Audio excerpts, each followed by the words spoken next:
Welcome to PenTellectual Conversations. You've just stepped into a space where the mind meets the soul. A place where poetry and conversation collab to form a silky, smooth vibe that flows like smooth jazz. Dope poetry, deep dialogue, and unapologetically real energy. So pour your favorite drink, light one up if that's your rhythm, and let the world outside melt away.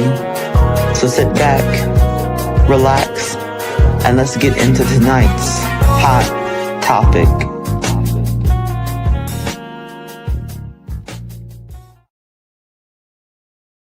What's good? What's good? What's good? Welcome to another episode of PenTellectual Conversations. I am your host, Paul Cram the Poet. And tonight we gonna dive straight into the fire, man. Words, music, truth. Man, this cat here from Toronto, Canada, he's more than just a poet. He's a musician, producer, and author whose art grabs you by the soul. Whether it's in Black Men Cry Poetry or Blue Hearts and White Lies, poetically letting go, or Straight from the Yard, he's also dropped powerful poetry albums like Poetry in the Key of Life and Still Me. Take a spoken word to a whole new level. The stage, the mic, the page, and it's all his playground.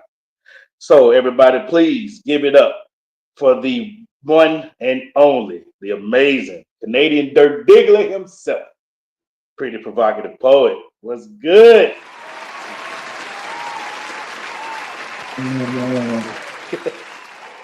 First off, I love that intro, man. What's up with it? I'm gonna need you to write out that intro and give it to every single host that hosts me. That was fire.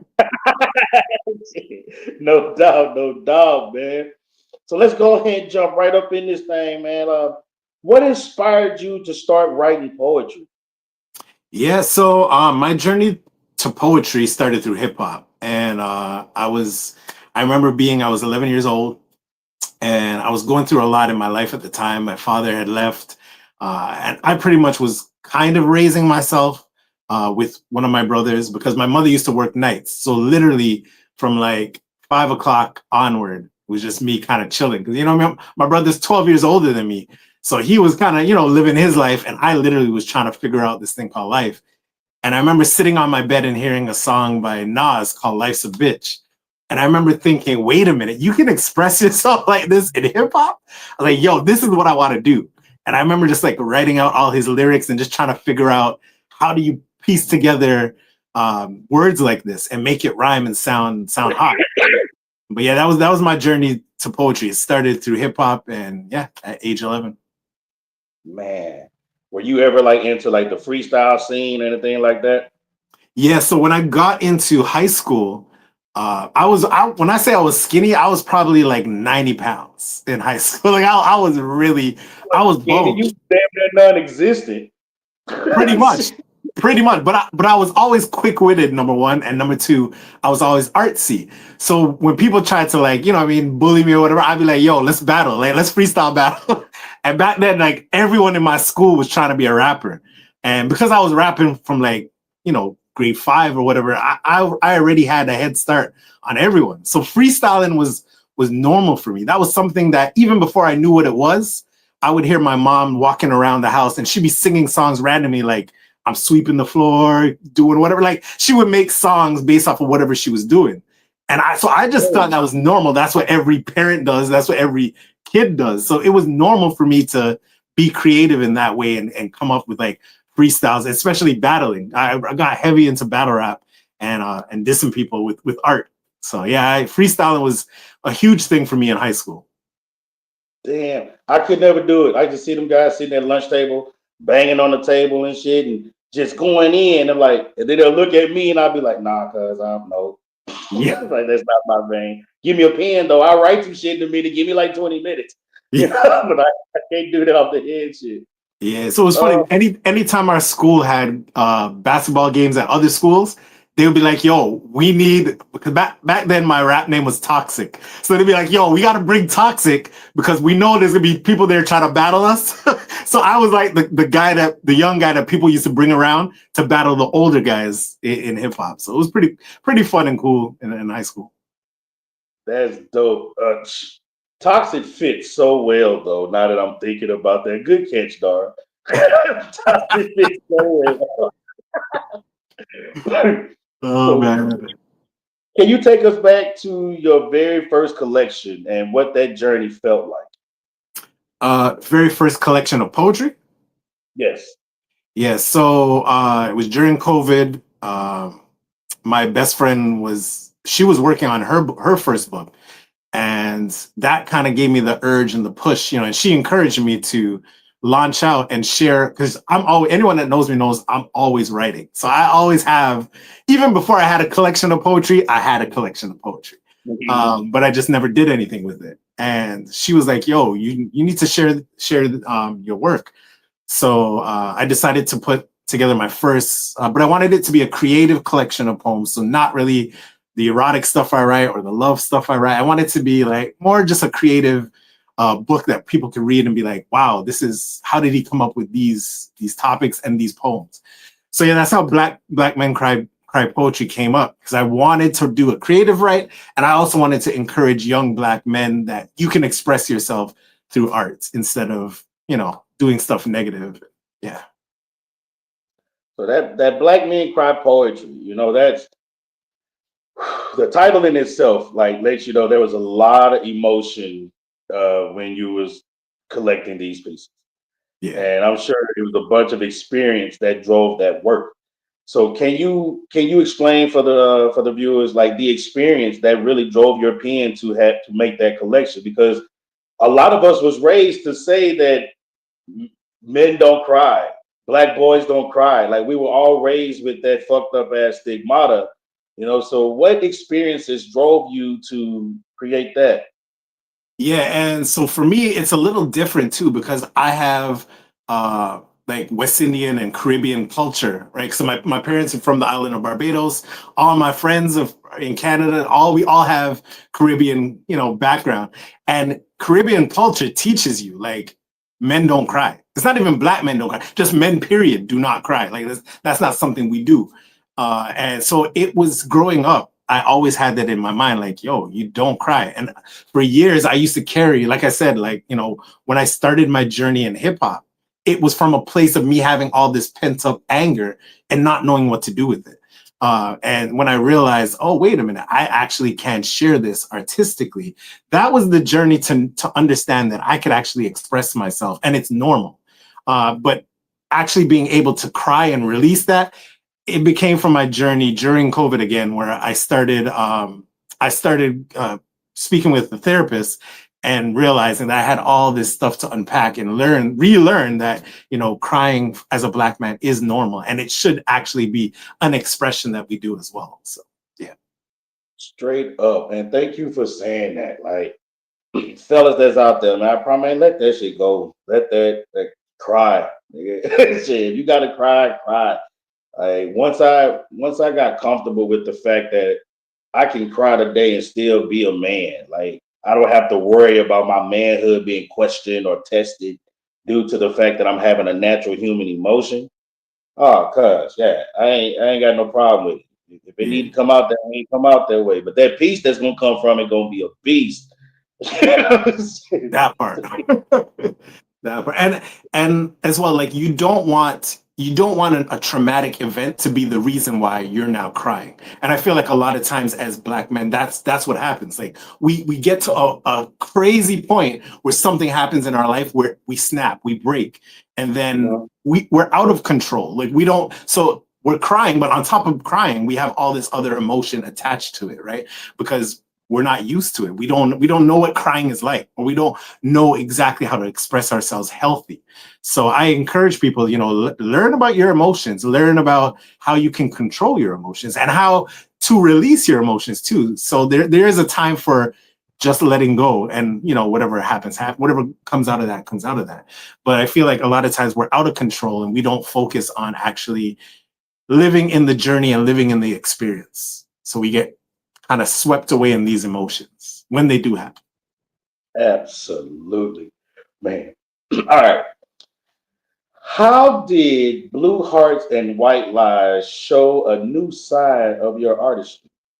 Yeah, so Blue Hearts and White Lies was the second book I released. And so during the first book, everyone was expecting that I was going to either do an erotic book or a love book, because that on Instagram, that's what everyone knew me for. All the competitions that I was entering, winning, losing, whatever it was usually an erotic thing or a love and sensuality genre. So for the second book, I wanted to feed my audience, because I felt like the first book, there were a lot of people that were like, this is great, but we also want what we know you for. So that book really was, I mean, it was a passion of mine. It is a passion of mine. But I really wrote that for the reader, because I felt like they deserved to get what they missed in the first book. And yeah, that, I think I sold out of that probably in like the first 2 or 3 days that it got released. I was like, I knew it was going to sell, but I didn't realize how quickly and how much it was going to sell. So, but yeah, that just came out of a place of my passion for sensuality and being pro sensuality and talking about these emotions, love, lust, just on the sensual side, not so much the raunchy side. I knew I was going to have a book for that coming up, but I wanted to at least introduce that side of me through this book, Blue Hearts and White Lies. And even in the title, I purposely titled it like that, because the blue hearts part obviously is the love, the sensuality part, but the white lies is also the relationship aspect of it. That even in these emotions, there's other things that are attached to it, which sometimes be innocent lies, and that's where the white lies comes about. So it's an interesting book. It is primarily a love book, but there is some relationship topics that I do cover in there that kind of stretches the reader and the listener. Okay, so poetically letting go. Like, so which poem in that hits closest to home for you, and why? Oh, probably this poem that I wrote about my relationship with my mother. And fun fact, so that book, I didn't even want to do that book. I had put on Instagram, I had put, hey guys, I want to write a third book, but what do you guys want me to write about? What do you want this book to be? And I thought everyone was going to be like, we want some raunch, give us some raunch. But a lot of people were like, they want an emotional write. They want something more to know, like my history or where I came from, or what makes me me. So one of the people that were on there actually wrote the title. They were like, poetically let go or whatever. And I was like, yo, okay, cool. That's what this is going to be. So yeah, that's how that book came about. It was shout out to the versatile Vixen. She is the one who came up with that title and pushed me to write a book that was just full of emotions. And I'm not hiding behind metaphors. It's a very vulnerable, right? And it's raw, real, and it's me. Shout out to Versatile Vixen. Anthology in the building. You already know what it is. Hey, I'm gonna talk shit every time as far as the class goes. We ain't gotta have class wars. I'm gonna have war with the classes anyway. Love it. All right, so I'm gonna get I'm actually one more question, then I'm gonna let you do what everybody came for. Your poetry albums, how are they different from your actual books?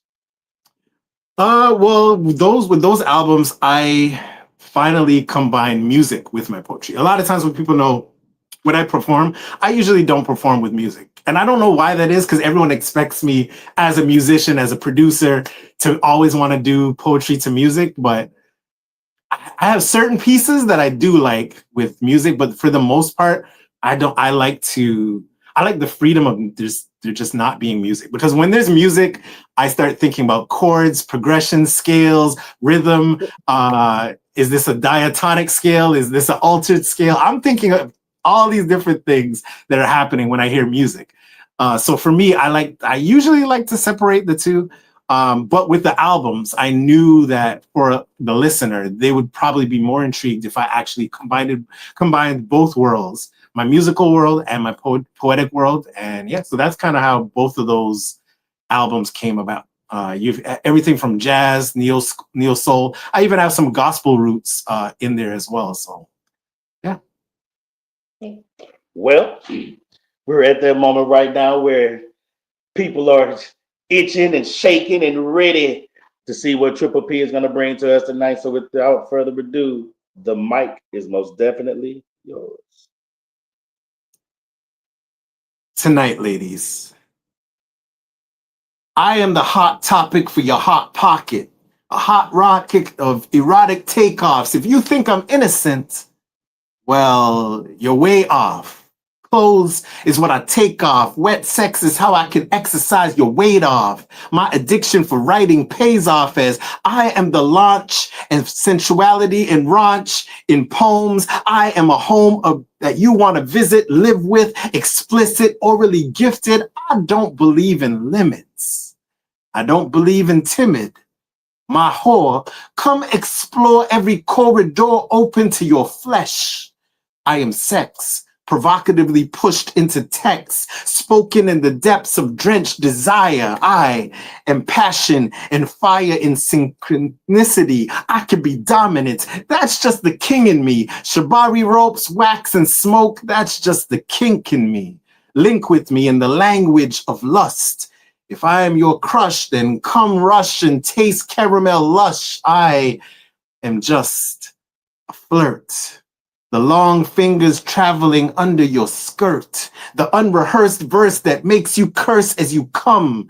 Dig your nails into my back until you're done. I am the climax and fun kind act of affection. Don't run.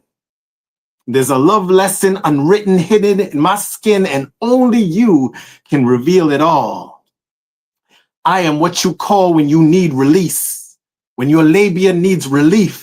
When your clitoris keeps calling to hear a freak speak in tongues, there's an art of making love, and I am your drug of paint, the hard brush you press to your taint and faint in expectation. I am Canadian and Bajan, waiting for my maiden, saving my oral fixation for deep throat date, and I'm David. But that name is sacred, so if you call it, you must want to be naked, fucked, and there's no hatred, and filled with a king you're craving. I know I be misbehaving, but misbehaving is hard. When my hard river's raging, searching for Venus, claiming love making out of this space, and baby, I enjoy making a woman beg, making her edge, then becoming a thoroughbred, fucking her off the bed. I flowed this today off of the head, and off of the head, I can tell how much we will gel. Speak some affirmations till my head swells, and well, tonight, ladies, I am the hot topic for your hot pocket, a hot rocket of erotic takeoffs. If you think I'm innocent, well, you're way off, so stop it. I am Triple P, the man who puts the P in provocative. That's our first piece. All right, for this second piece, we are gonna go a little emotional, just a tad. My broken is broken. My fix needs repair. Burdens I bear, bare bones of despair. Dare me to swim. I dive into danger. I drown in my own skin, in sin and suffering, stumbling across the flesh of my mistakes. I skate on thin ice, surf on 3 strikes, and wipe out on life. Day and night, I slice my heartache further with a knife. I Russian roulette, the gun set from my tongue. I run from problems. I fall for your lies. I sympathize with sorrow. Yesterday, today, and tomorrow, though my heart's hollow from being carved out, I'm dating doubt and divorce desire, the feeling of fantasy and fire burnt out in an open grassy field. I'm a flame ashamed that I'm not healed. Water without thirst, flowing but hurt by being sensitive, a student of sentences, but the consensus is poetry is too revealing. So I hide my feelings behind personifying lines and design metaphors so sneaky I'm deeply touched. Take that however you want. A sad savant that flaunts art to the masses. My skin be watered down molasses. I reject advances and accept that I'm ugly. Trust me, I see my imperfections flexing in the mirror daily. My eyes fail me. My lips slip and say shit that rips to the core. My mind hates me more than my ex. My sex is the only concept I ever understood. I grew up in the hood, so the hood has never left me. I'm metaphorically messy, especially when Dutty Gala tests me. I'm definitely working on speaking life like it's natural. I play drums like Animal, yet suddenly play piano too. I'm this full release of a poetic beast that hides deep inside me. It's a truth that guides me. Kindly beside still waters and running tears, I care but not enough to adhere to how y'all want me to appear. I am me, nerdy, wordy, flirty, dirty, dirt diggler if you seen and heard me. I'm not around much cause sluts don't deserve me. Eroticism is what stirs me. That my diction be a derby of damn he gets shit off of his chest. I'm your freak's fantasy in the flesh. So yes, I'm innocent until proven guilty. I'm lyrical, spiritual, a complex individual. And yes, I'm really, really filthy. All right, for this next piece, shout out to Nate. Nate gave me this prompt, his plan, and this piece is birthed out of that prompt. I am God's plan. His hands and feet on bare land, birth to show man that we are not damned, just damn amazing. I am Canadian, born to beautiful Bajans. My culture be rich, dipped in African ancestors ancient. I'm a poet, painting imagery you could see blatant, like imagine a black man walking on clear water while the seas around him are raging. Peter, Jesus, plain and can you now see how these words I'm intricately arranging of amazing? I am designed for trailblazing, a mouthpiece for the nations, outreach for the saving, rhyme craving, poem parading, author of poetic creations and unique dissertations. I am beyond entertainment. I entertained by sin, scarred, but I'm exiting with bars and wonder. I hunger for metaphors, consume lines like it's lunchtime, and I feed off of wisdom timeless, a diet of wordplay hybrid. I get deep, dark, seductive, smart. My thoughts swim with sharks and survive. I don't get nervous. I get urges. I get moments. I get surges. I'm filled with purpose, then somehow poetry emerges. I'm just a person serving a God, curving the serpent from hurting his servant. I stay worshiping because poems, he be birthing them. I'm deadly, a medley of hip hop, jazz, and similes. I'm poetry, simply gifted, a mystic of lyrical symphony. I play with words, musician with noun and verbs, an addiction of diction spoken and written, one of the best you ever heard, deny it. And I will put every star up in the sky in alignment, just so you can see how planned and out of this world I am while shining. I'm different, beyond competition. I'm living, driven by God for spitting these writtens of complex composition. My poetic cadence is bathed in rhythm, baptized in a rhyming religion. I pay my tithe through everything I write that's hidden. Risking to stand out is my constant conviction. And I'm okay with that, man. I know you probably don't and won't ever understand that this was written from the beginning. It has always been God's plan. That's that poem. Man, you came out the gate on that bullshit, bro. so that's what we doing. That's what we doing. No, I think you need to hit that button with them people that be clapping and shit. Man. Oh my God, that was so dope. That was so dope. Whew. All right, so before we get into the sponsor stuff and then we get into the music for the night, there's a contest going on. There's a contest going on right now from PenTellectual Conversation, and the winner of the contest will receive a spot in the Urban Echo workshop that's coming up. Can I get that flyer up real quick? In the okay, I think she must have walked off somewhere. Hold on. All right. So there's Urban Echo Workshop coming up on I want to say the 17th, hosted by Untitled. Dope ass poet. Dope ass poet. Anybody who knows anything about Urban Echo, you know them heavy hitters. That's just what it is. But there is a spot available that PenTellectuals have sponsored for the winner. For whoever wins it gets a spot for this workshop. So it's going to be the first person who answers this question. Now, I'm going to give you the question. Nobody give an answer until after we come back from the music break, and then start chopping up your answers. What is Triple P's drip name? What is his drip name?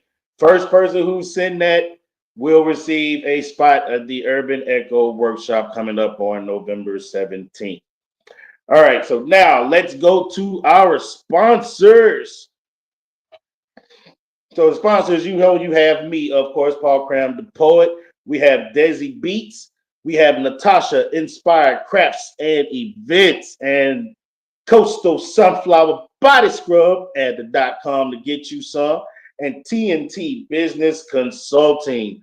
For any and all information about any sponsors, please hit up PenTellectual on our business page, and we will be glad to answer those for you.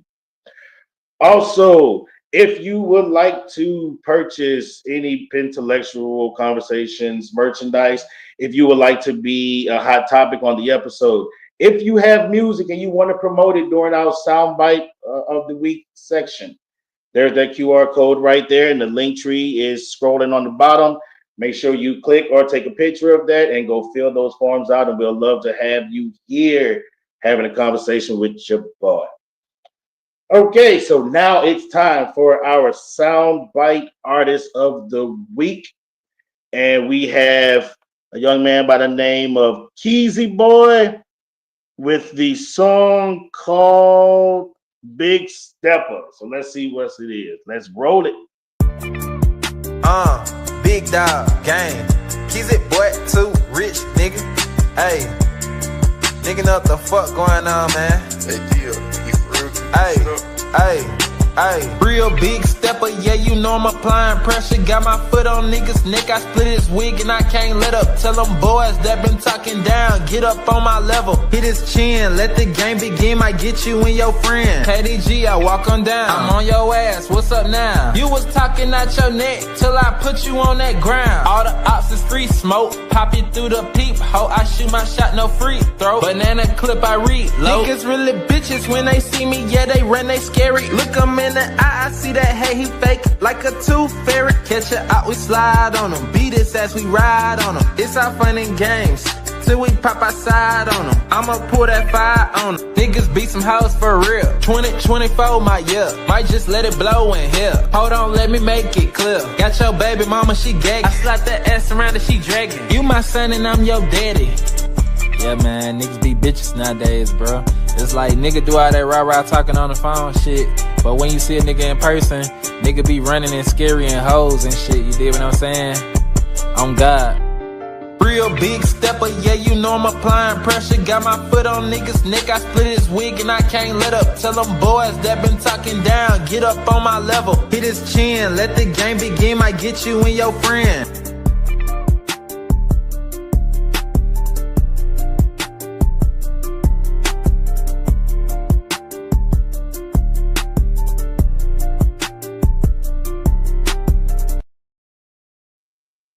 All right, that boy said he a big stepper. Y'all can go follow Keezy Boy. I think his YouTube was scrolling just a moment ago. Go follow Keezy Boy. Hey, you know what? I'm fucking with that. There you go. YouTube at Keezy Boy. I was You wondering know, about it. it's a whole lot of like this new generation of music. Is like I listen to it and be like, all right, but yeah, I'm fucking with that one. That one made sense to me. That's what's up. Oh man. All right. So let's get back into a few of these questions, man. We're gonna get a little bit more thought provoking. How do you balance vulnerability with performance in your work? Hmm. That's a question no one's ever asked me. um, so I'm gonna say it was not balanced for a long time. So for a long time, anyone that like knew me back like in the beginning of COVID, I hid everything under a metaphor. So even if I wanted to write about heartbreak, there was always a metaphor. Like, I would write about, I don't know, a light bulb that was crying or something. It would be about me, but like if you really just heard it and took it for what it was, you would think it's just about a light bulb that's sad. But I hid behind metaphors like crazy. Now it's more of a balance. I try to be as vulnerable as possible, but there are certain times where I know there's certain things that I'm going to be too vulnerable and it's going to affect me. So I stay away from it. Actually, to be even honest with you, there was a piece I was going to do tonight, like 2 minutes before we started, that I was going to do. And I was like, nah, I don't feel like crying tonight. So I'm not doing it. But I'm a lot more balanced now than I was before. But yeah, so I purposely will try when I'm writing to say, okay, you know what? I know what I feel right now. I want to give the listener or the reader a chance to experience these feelings that I'm feeling right now. And I will write from that place. But if it does affect me too much, that's usually when I'll shift it quickly into something that I can hide behind that. The average reader or the average listener won't know what I'm talking about. What does being provocative mean to you in your poetry? Yeah, so there's layers to that is not one answer to that. I will say though, because a lot of people feel like I chose that name only for the eroticism. And I actually, when I actually chose Pretty Provocative Poet, I was just thinking I wanted to be thought provoking across the board. I wasn't leaning towards the erotic, even though I've always written a lot of erotic poetry. I used to not share a lot of it. So I would always write it, but I wouldn't share a lot. So initially that name was more of a generic title. But when I realized that people rocked with a lot of my raunchy side, I was like, all right, cool. You know what? I'm gonna lean into this name and just be myself. So yeah. When it comes to the provocativeness, it really is me just wanting to be thought-provoking in anything I write. So no matter if it's a sad piece, a hot erotic piece, a love piece, whatever it is, I'm trying to bring the listener to think more deeply about whatever the topic is and not just take it for surface value. So there's a lot of poets who can definitely say that have heard you, that look up to your pen. I'm one of those people who definitely looks up to your pen. I definitely appreciate the advice and the prompts that you deal out. But also we want to come to you with certain questions, certain advice, and things like that. And one of the things that I've always wanted to ask you is, how do you confront self-doubt while creating?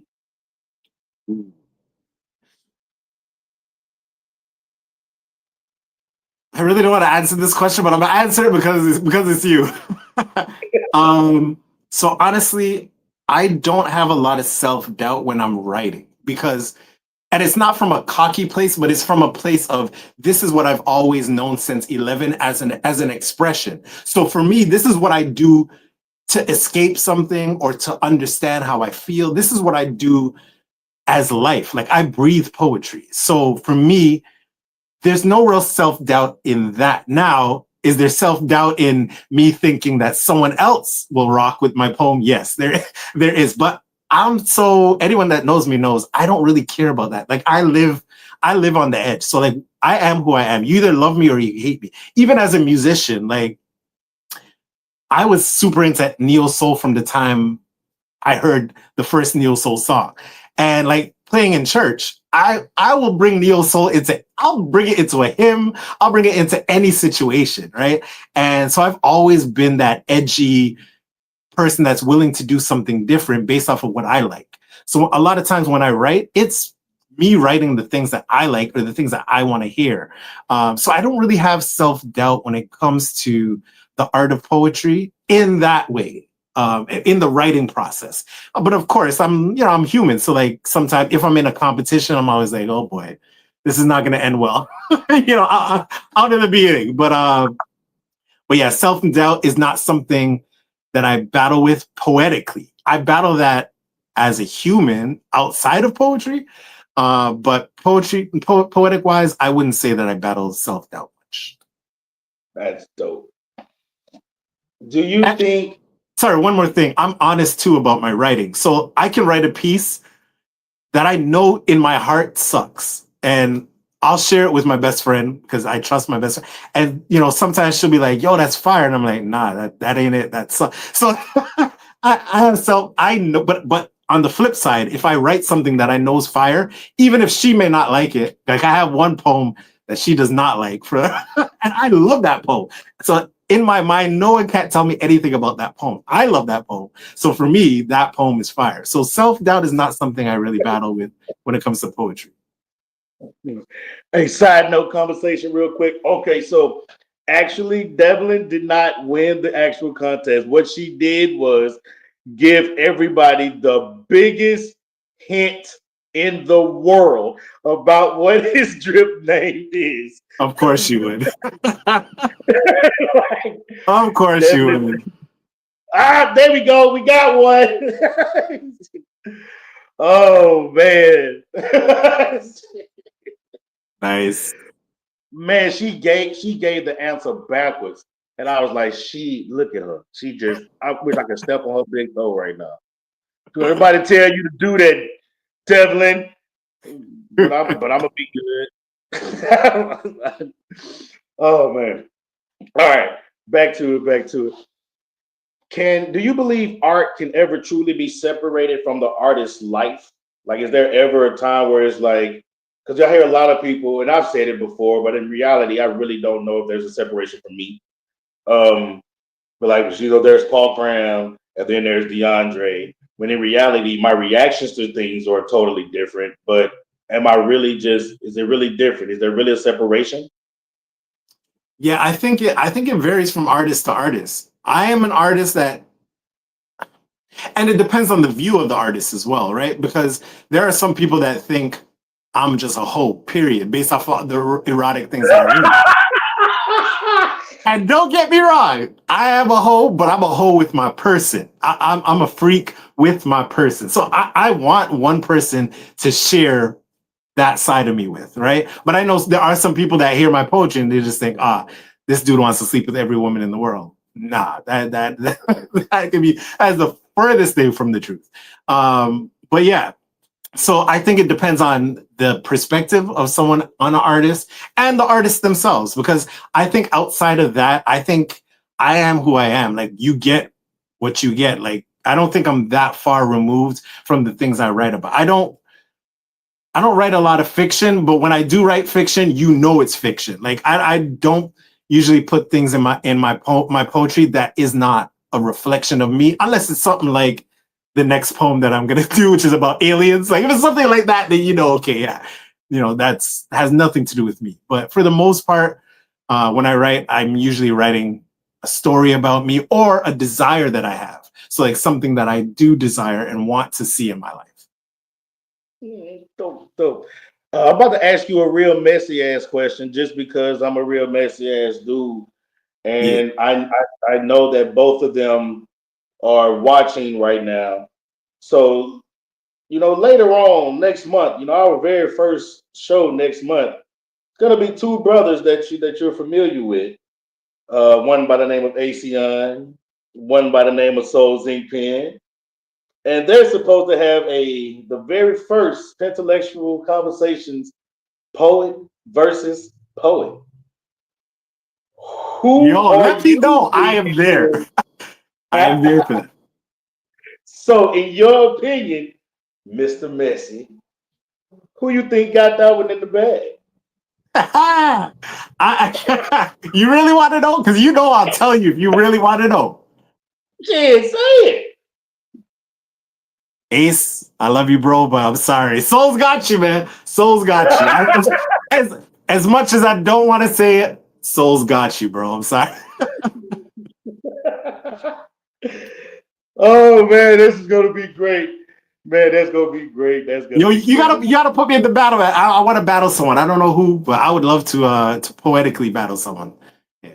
Yeah, and it's every one of them is gonna be all fun and games. It's not slam rules. Like the people, how they win is gonna be the people in the chat. Like they're gonna vote, with an emoji. Like it's gonna be pretty dope. We're gonna have fun. And shit, depending on how that will go, yeah, I might just do that like once a month or something like that, once every other month. That'd be great. I I think I think already know who I would love to do, who to I put you think up against. I think the best thing of that though is drip against drip. So it's brother against brother. So at the end of the day, I know they're still gonna, have love for each other. But yeah, that's gonna be nice. It's gonna be nice. Hey, that's a thought. Mystic just had a thought. But I think this one is almost like this one was asked for, but it would have been great if for 1v1v1. Like oh shit. Whoo. Yeah. Or I'll battle the winner. I'll tell you that. I'll battle the winner. If they want to battle me, I'll battle the winner of that. Whoever wins that. Hey, you know what? I'm with it. I believe they'll be with it too. That sounds great. All right. All right, let's get back on task. Oh Lord, look what Messi do. Messi bring back change and growth, and that's wonderful. I love being Messi. All right.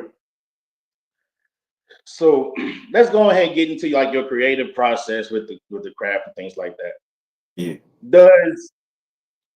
Does performing your poetry influence how you write? Like, do you write in a way to where I know I'm gonna kill this one on stage? Like, is that part of your process, or it just flows and you make a decision later?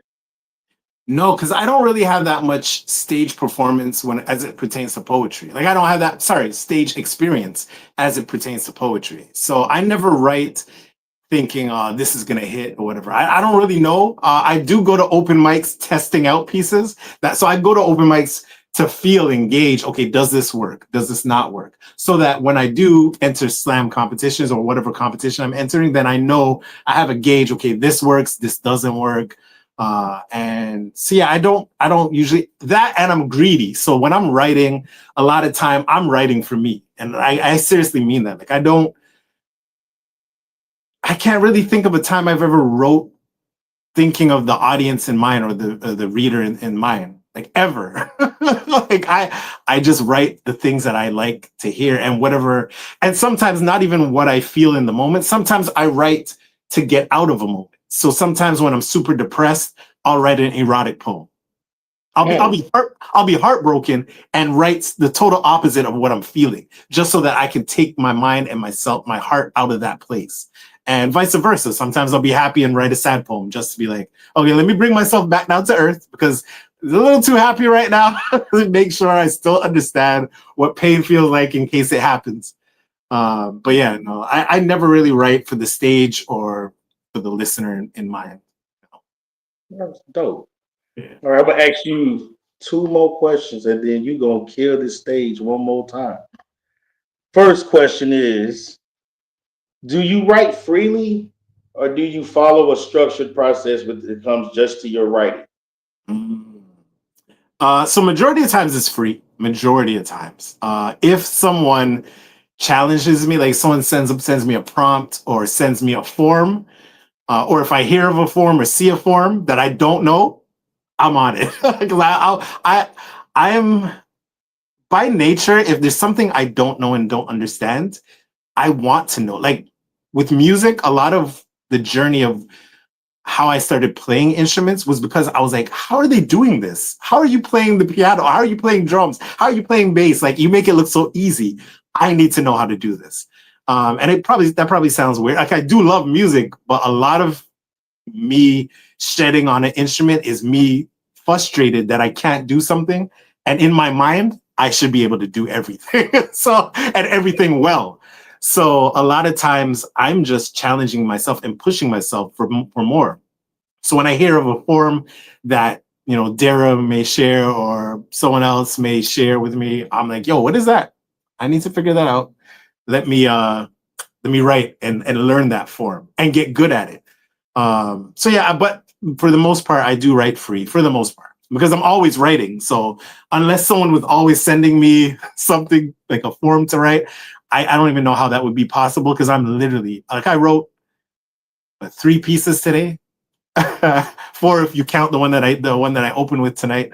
But I'm always writing, and it's not because I have to, but it's because I want to. Like I enjoy it. It's life. It's my happy place. That's super, super dope. And by the way, man, I love that opening piece, man. That was dope. Thanks. If your poetry could speak to future generations, what would it say? Ooh. My poetry could speak to future generations. It would probably say, be free, be loud, be yourself, and what else? I want to say one more. And be creative. Be creative. There's something a musician told me once, like one of my mentors musically. He told me, because I was asking him about a specific thing that I was trying to make work, musically. And I couldn't figure it out. And he was like, just make it work. Everything works. You just have to know how to make it work. And I didn't get it in the moment until the more I learned, I started realizing literally there is no mistakes. Like everything, you can make everything work. You just have to figure out how to do it because it may sound wrong to me. The way that I play it may be wrong, but someone else comes along and they put that same thing in another place and all of a sudden it now works. They've made it work. And so even poetically, I'm not afraid to write about anything. Anyone that knows me knows I'm always like, just write about, like, what do you mean you can't write about eggs flying? Write a poem about eggs flying. You can do it. Who cares if it sounds strange? Who cares if no one else has wrote about eggs flying? I guarantee you could write about eggs flying and the transition into a chicken. Like, you know, there's anything. There are no limits to anything. Like you just have to find the way to make whatever it is work. So hopefully that answered your question. Definitely. But one more time, after this time, when we bring you back, I want you to make sure you let people know where to find your merchandise, everything. But until then, the mic is yours. All right. So yeah, like I said, this poem is a fictional poem. I wanted to share some poems with you guys that either you haven't heard or that I don't do often, and someone that are kind of out the box. So this poem is called Guardians of the Galaxy. Aliens aren't as bad as you think. And there is no universal war that can leave our species extinct. So for me, aliens are allegories. Let me tell you a story. One night I was in my house horny when a bright light beamed me up into a spaceship gray. At first I was nervous, but hey, that all quickly changed. As my vision laid upon alien women with beautiful big eyes and thick thighs, I was like, damn, dear Miss E.T., can I be your man? Don't get mad at me. Even if it's just for one night, can we actually make love without gravity? They all looked at each other and shook their heads, muttering words I assumed were dread, probably wondering why they picked me out of the vast options in humanity. Call it insanity, but I was actually glad to be here. My personal Star Trek Voyager in the air with a space odyssey flair. I was suddenly led to a room with a floating bed. And no, I wasn't force-fed. There were no probes inserted into my nose. They just had some alien translator that told me the secrets of the universe. But I didn't pay attention to the words. No, I was watching their curves. Now, I wasn't listening. I was watching the lights in the room glistening as speakers blared some music in the air that I was unaware existed. Scales and chords the train of my thoughts never visited. Melodies of a galactical symphony simply played free just for me. So it seemed.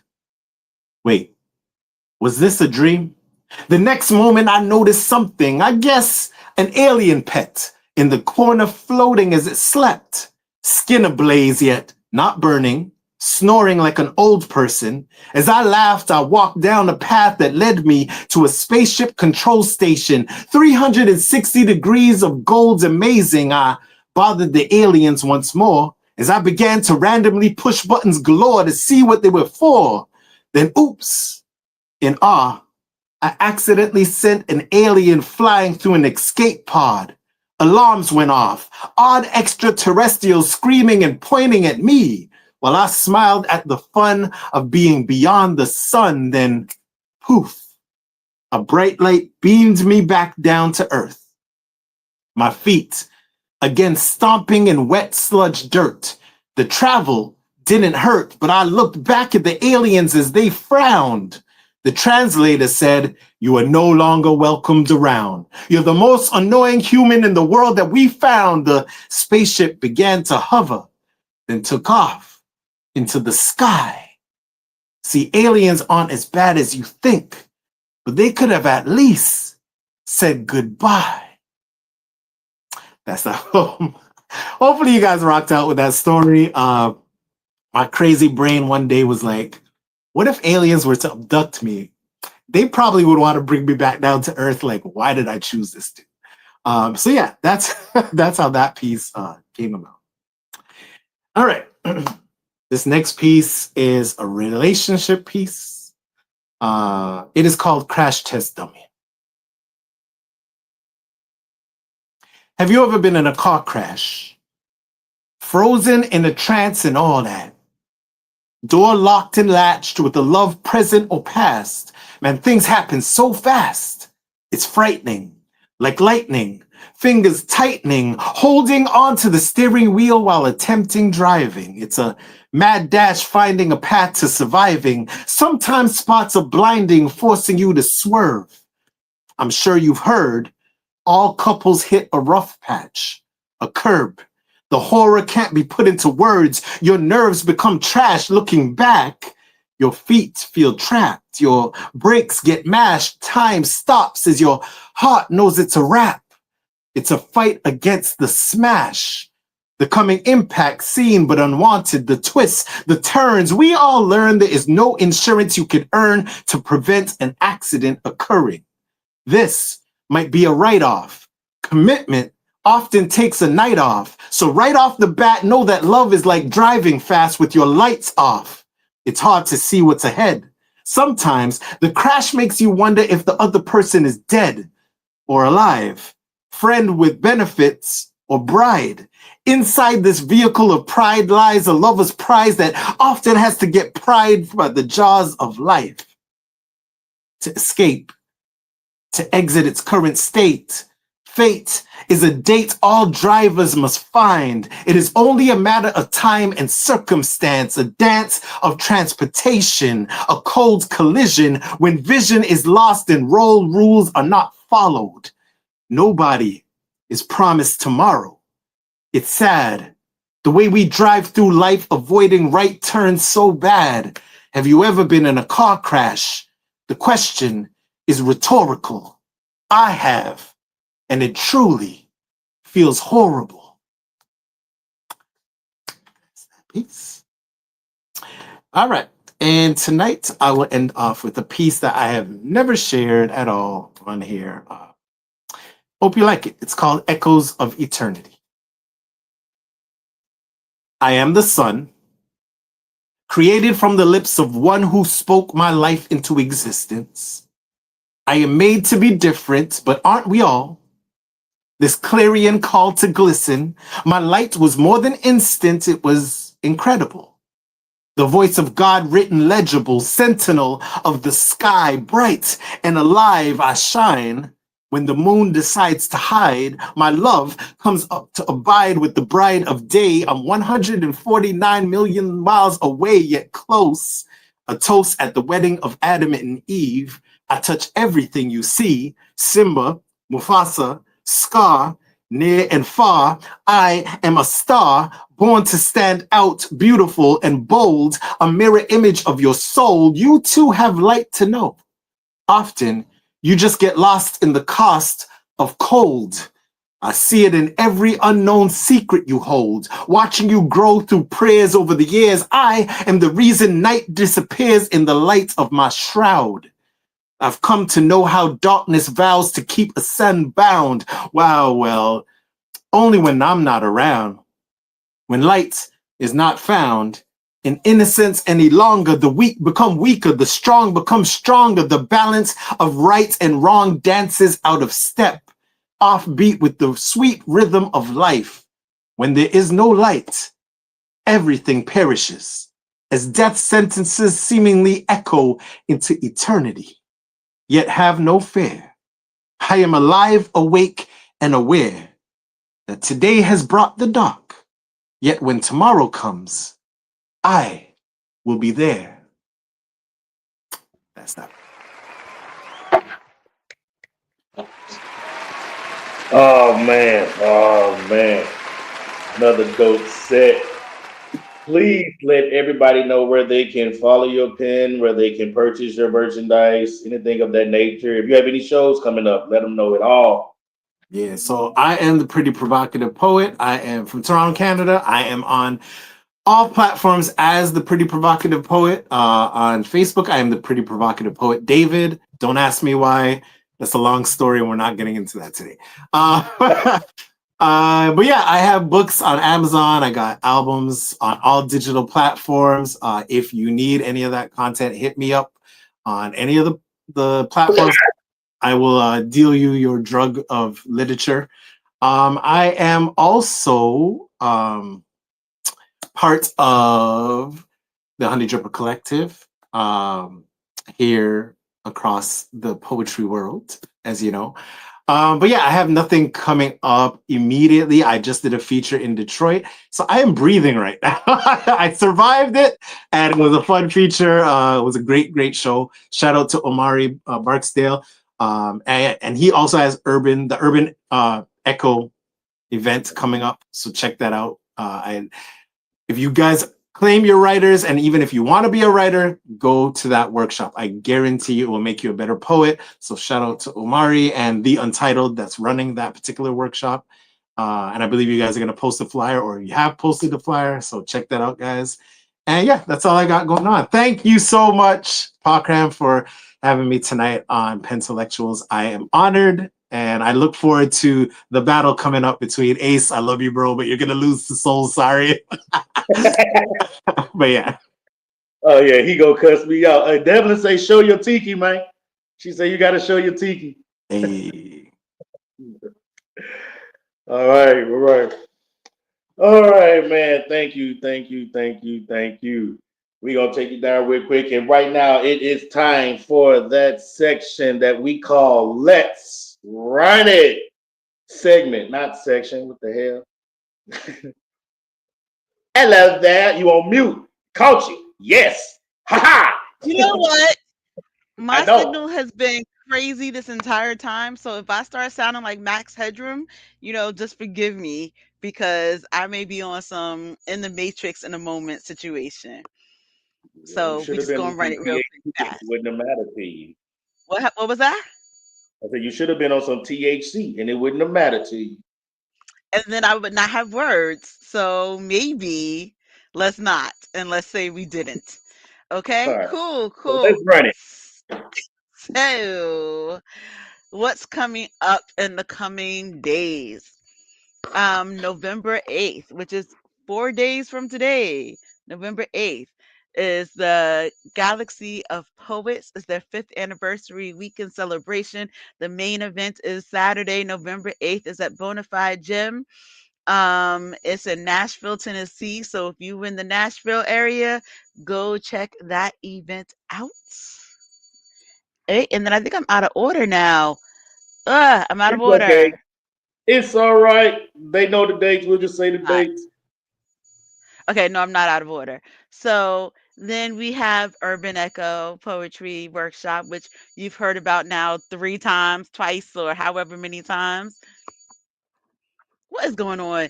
Anyway, we in the middle of doing this, not that, okay? So, Urban Echo Poetry is having their event. Their workshop is led by the Untitled.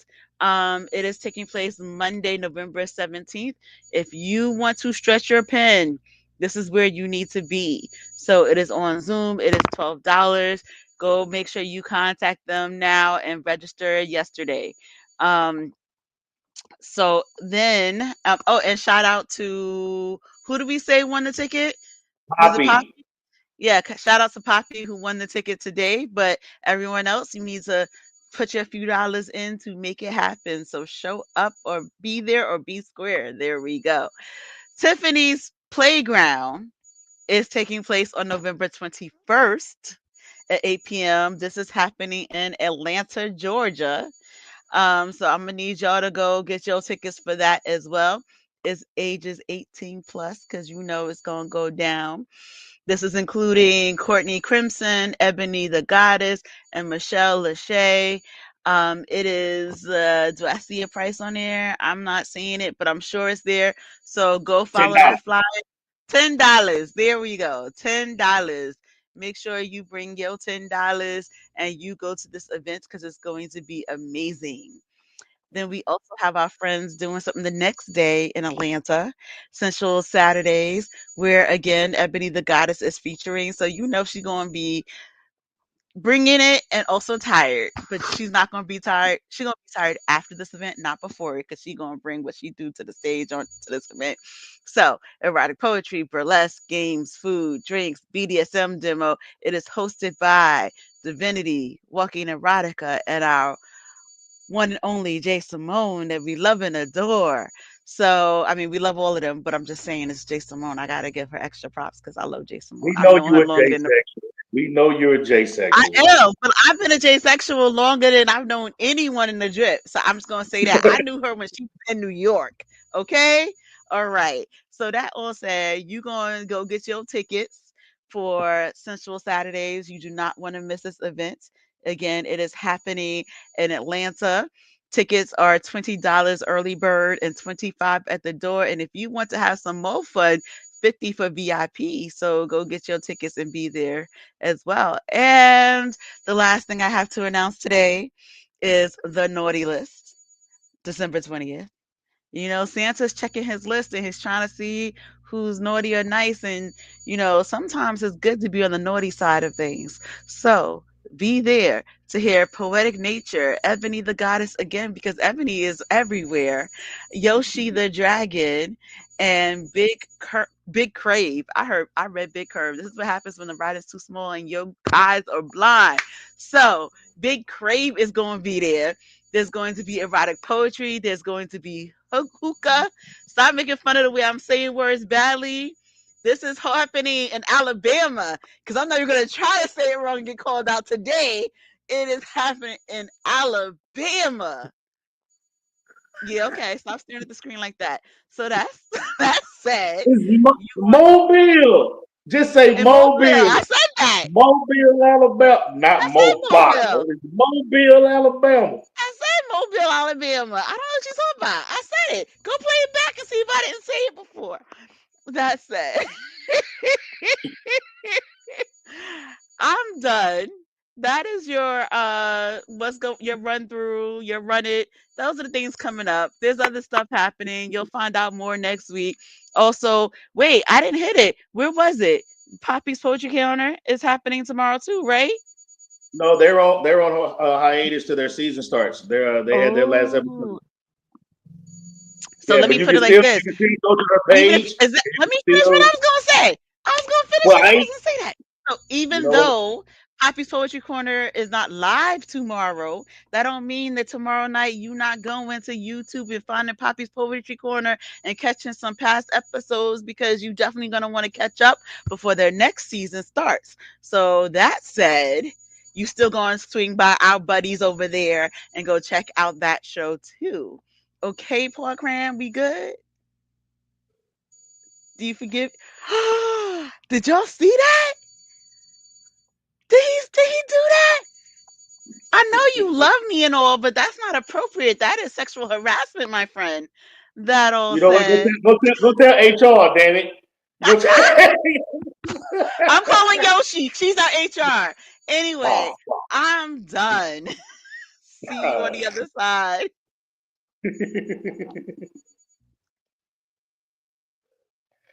Oh man. All right, man. One more time, I want to thank Triple P, for building this energy, man. Your words and your soul to the show tonight, bro. You was amazing. You was amazing, and I knew you would be. And to everyone listening, the ceiling you think exists for your life, smash that shit. Reach for goals you didn't even know you could imagine. Keep creating, keep thriving, keep pushing. Your poetry isn't just for you. Your music isn't just for you. Your art isn't just for you. Your gifts are not just for you. It's for the ears and eyes of the world. So let it roar. Let it fly. Let it inspire. Your art matters, man. And so do you. Make sure y'all join us next week here on PenTellectual Conversations, where dope poetry, deep dialogue, and unapologetically real energy always resides. Until then, we out. Thank you for vibing with us. We hope tonight's conversation inspired a creative spark in you. So go out and show the world who you really are. And we'll see you next time on PenTellectual Conversations.